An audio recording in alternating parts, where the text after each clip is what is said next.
So what we're gonna be doing, we're gonna be talking about the Oceania Football Confederation first, and they do have their qualifiers that's gonna be played on neutral ground over in Qatar, where there's two groups of four, and the two teams, first and second in each group, would go on to the semis, and then the winners of those matchups would play in the final to see who would go on to play the team from Concacaf, the fourth place team from Concacaf. Before we do get into this, do you think that Concacaf actually got lucky with that draw, or do you think it doesn't really matter who they get? Oh, for sure. I think anybody who's honest will say that if there's one team from one confederation you wanted in that draw, it was the team from the OFC. And to avoid South America and to a lesser extent Asia, I think CONCACAF is quite fortunate. Having said that, in a one-off on neutral territory, most likely against a certain Kiwi team, take nothing for granted. And I think OFC is just as glad they got us as much as we got them, because they could have had it way worse as well. You're right about that, because the last time around it did get Peru. New Zealand get Peru, which means that OFC drew CONMEBOL and they lost. And for CONCACAF, they drew Asia and they lost. So I think both teams, as you said it, I didn't actually look at it that way. So that's another way to look at it. So, but as someone who lives in the CONCACAF region, I think CONCACAF actually lucked out with this draw. Mm-hmm. So in Group A, we do have Solomon Islands, Tahiti, Vanuatu, and the Cook Islands. And I think this is the weaker group, where in Group B, there's Fiji, New Caledonia, New Zealand, and Papua New Guinea. And to be completely honest, though, I don't know much about a lot of these teams from Oceania. I know a few players here and there. New Caledonia, they have some of the best clubs in Oceania. New Zealand, we know, made it to the World Cup on 2 occasions, and they're the only current team left in Oceania who have even gotten close to qualifying for the World Cup or have made it before, whereas Australia, the other team who used to be in Oceania, they left for the OFC. So who do you think is going to come through from Group A? And your thoughts on these two groups here, and who do you think is going to come through from Group A and Group B? And then I'll let you know who I do think would come through. Well, like you alluded to, Oceania is a little bit of an oddity because they're full of teams that are not very well known, full of players that are not very well noted, and the region as a whole has been hit by COVID the last couple of years. So a lot of these national sides have hardly played any games at all, if any. I think that looking at the groups, I agree. I think Group B is significantly tougher with Papua New Guinea, New Caledonia. New Caledonia tends to be one of the better sides, just under New Zealand in the region. Papua New Guinea, as we know, they got to the final, the last OFC Nations Cup.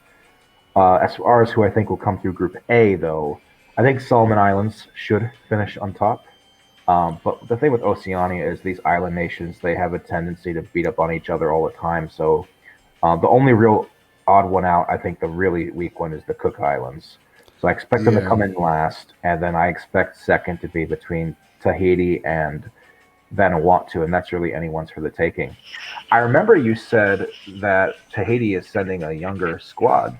Yeah, I did take a look at the squads, but before we do, definitely hard luck, and our heart goes out to Tonga, who recently had to deal with the disaster. I think there was a volcano and tsunami that followed after, and they had to pull out. They would have been playing a playoff against Cook Islands, and they have to pull out. But yeah, when I did took a look at the squads, Vanuatu looked the stronger, the 4 teams, in that they had more experience in their squad, while the other teams seems like they sent more inexperienced players to just get their feet wet.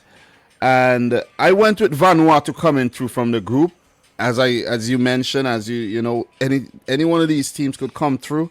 I don't expect the Cook Islands to come through, but who knows? You know what I'm saying? This is a mini tournament.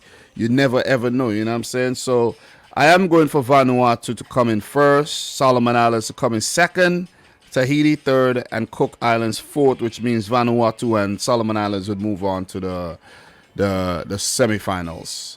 Same thing, just reverse order for the top two. Solomon Islands first, Vanuatu second for me. What about Group B? Your thoughts on Group B?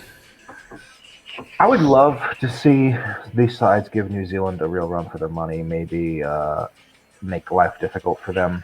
I think New Zealand should still be considered overwhelming favorites to come through this group and indeed win this region and make it to that international playoff.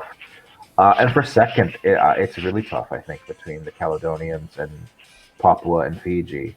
I'm leaning towards New Caledonia, just based off what I know of them so far in the last few years. They seem to have a bit more a pedigree in this region, and even at the club level, they've excelled in recent years in the OFC Champions Leagues. But for second, third, and fourth, I think it could really go in any combination. There's no in your face weak link in this group like there is with Cook Islands and the other one. So yeah, for me, New Zealand, New Caledonia second. I think maybe Fiji third, Papua fourth, or something like that. I'm going with New Zealand to come in first, Fiji to come in second. They do have a player by the name of Roy Krishna, who's very good, at least decent, and maybe he could inspire Fiji to, a semifinal berth. And I'm going for New Caledonia to come in third and Papua New Guinea to come in fourth. The other thing too is like the unknown of playing in Qatar here, where it could go any which way. They all play the neutral ground. They don't have the advantage of sometimes playing at home and then going away. You know what I'm saying? So, when some of these nations play at home, they play in a smaller fields and more familiar conditions. But in Qatar, you're basically gonna play in the World Cup conditions, and who knows, some of the fields are gonna be way bigger than these teams are used to.